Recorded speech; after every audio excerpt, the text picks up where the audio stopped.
Hi. Last lecture we explained how to find the inverse of z transform of a function that has roots, complex roots, but the magnitude was equal to 1. Now we are going to explain the case when the roots are complex but the magnitude is not equal to 1.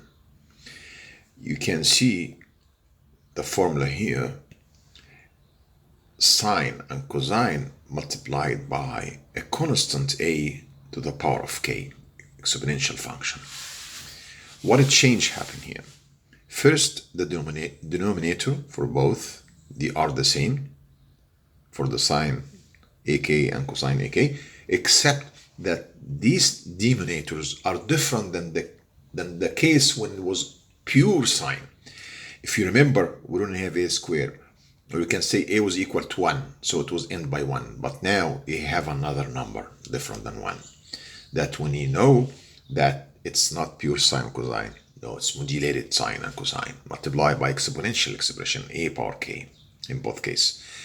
So what are the roots of the denominator? Again, we're going to call this b of z and this one a. So this is your b and this is your a. Well, the roots of the denominator, a of z, let's assume that's equal 3 plus or minus j4. We always call this x, and this is y, the real part and the imaginary part. Great. Now, the magnitude is called a, is equal to x plus j omega, which is equal to x squared plus omega squared square root. If you do that for this example, you'll find is equal to 5. So a is equal to 5. Oh, great. And x, it's equal a, the magnitude, time cosine the angle omega, cosine omega. That will give you the value of x, 3. Y is the same, a sine omega. It will give you the 4. Why? Because if you represent it, you have, this is the vector, and this is omega, and this is the magnitude a, which is equal to 5, and the projection on the horizontal axis will give you y, the projection on vertical axis will give you y. So that's why x is equal a cosine omega and y equal a sine omega. Right. If you go now to the equation for the denominator, you'll find z equal z squared minus 2a cosine omega z plus a squared. In this example, we have a cosine omega, which is x, z squared minus x is equal to 3, so 2 times 3 is equal to 6. A is equal to 5, so a squared is equal to 25. So that will be our denominator. You can check by doing that. Az is equal z minus the first root, which is 3 plus j4, times z minus the second root, which is the conjugate of the first, and simplify the expression. You'll find z equals z squared minus 6z plus 25. It's the same. So now we have the denominator. All right. How can you find the top part, b? For a power k times sine omega n is different than a power k times cosine. For the sine is equal a sine omega z. Let's write that. For the sine term, we have to write it, just complete, because now we have a power k sine omega n un.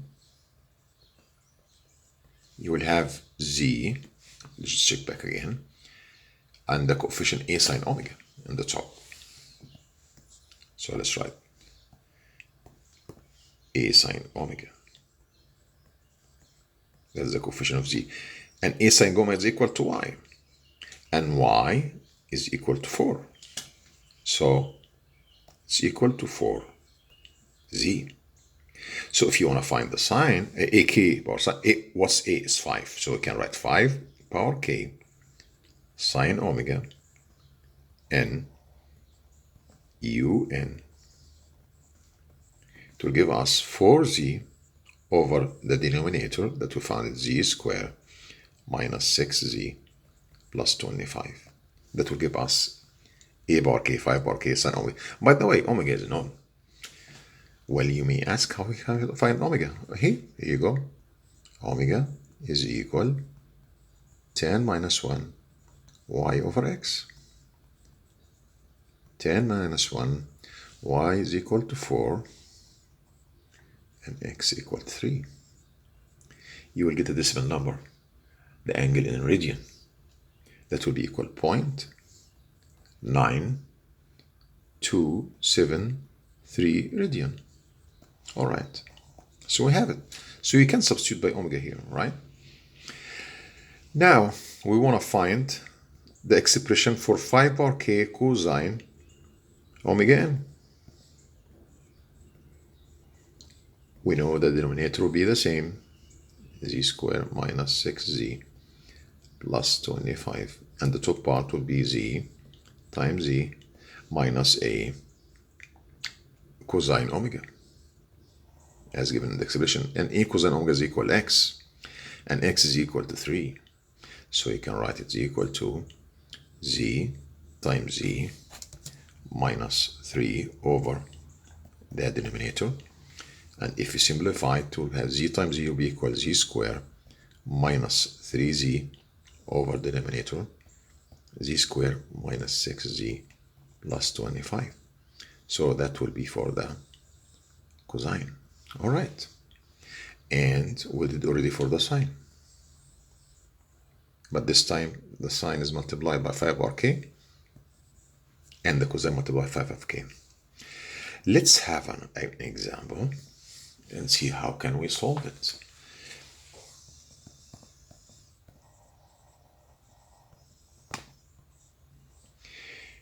Assume that the function in z domain is equal to 2z squared plus 6z divided by z squared minus 6z plus 25. So when you get the problem, you get it like that. And the first thing you do, you check the roots. How we check the roots of the denominator? Well, you just put it equal to 0. That's one case, and you solve it. Or you can use MATLAB. I use MATLAB or the calculator. I found z is equal to 3 plus g4 and 3 minus g4. Once we have it complex, you check the magnitude. The magnitude A is equal 3 plus g4, the absolute value. We'll find is equal to 5, not equal to 1. Once you find it's not equal to 1, it means that you are going to look for this expression, 5 power k times sine, 5 power k times cosine. If it's equal to 1, you will just go for the expression that we explained last lecture, look only for sine and cosine. Good.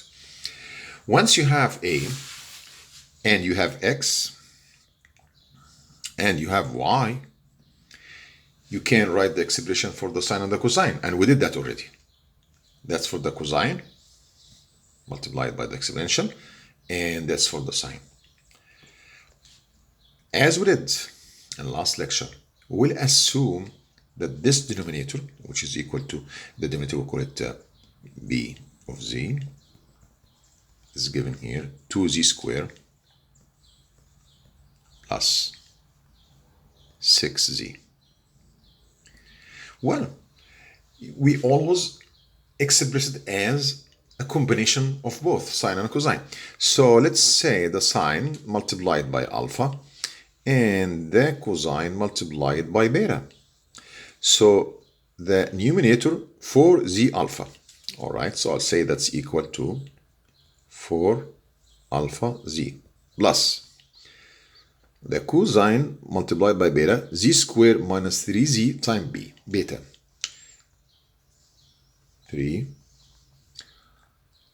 z squared minus 3z multiplied by beta. We don't know what's alpha and beta, so we'll do like the last time. We'll simplify the expression.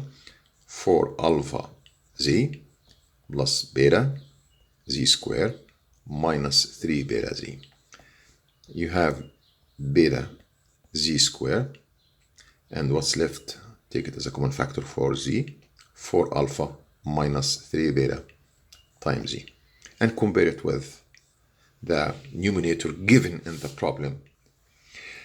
So the coefficient of z squared is equal to, and this beta, so we got the first one, beta is equal to, that is the first one, we'll do it. Second, we compare the coefficient of z, so 6 will be equal to 4 alpha minus 3 beta, 4 alpha minus beta is equal to 2 times 3 will equal 6, so 4 alpha will be equal 12, so alpha will be equal to 3. So we got alpha and beta. Now we can express f of z as a combination of sine and cosine. Well, remember, alpha was related to the sine. True? Yes. We did alpha related to sine. So this is your sine, 5 power k, sine omega, and omega, by the way, we know it.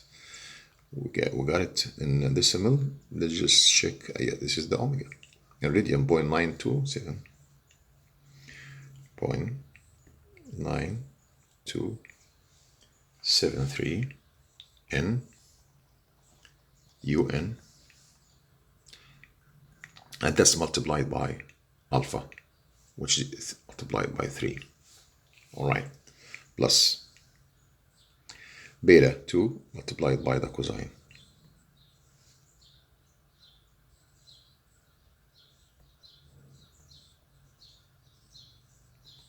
And all common for un, unit step. What is that? The sequence, the inverse of f of z given in the problem. Well, we'll take 5 power k as a common factor and un. So you have 5 power k, that's a common one. And then you have 3 sine 0.9273 n plus 2 cosine 0.9273 n. This look like it's not, it should n. All right, and all un. What is that? That's the sequence fn, which is the inverse of f of z given the problem. Maybe we'll ask to find the function when n is equal to 3, for example. It's easy. Oh, there's something here. We have to be consistent.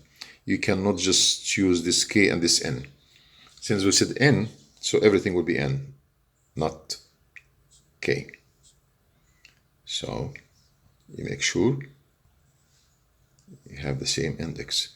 So n is equal to 3, 5 power 3, 3 sine, and then multiply 3 by this angle, 0.9273 times 3 in radian, remember that, plus 2 cosine 0.9273 times 3 un. And you can sketch, by the way, using MATLAB for different values for n.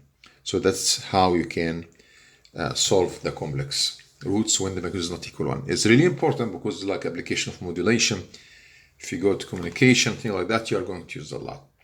That was the last part of the inverse of Z transform. I hope you got it, and if you have any question, please don't hesitate to ask me and I can make more examples. Thank you.